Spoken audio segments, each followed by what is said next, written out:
how to disassemble your tapeless moving box.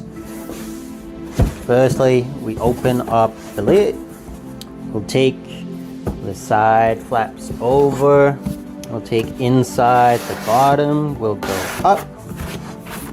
And we'll take the internal flaps and take them down. Keep it a little bit tight. And the other part up here. And we'll fold the bottom in again. And here we will simply lift up and take the internal bottom up as well.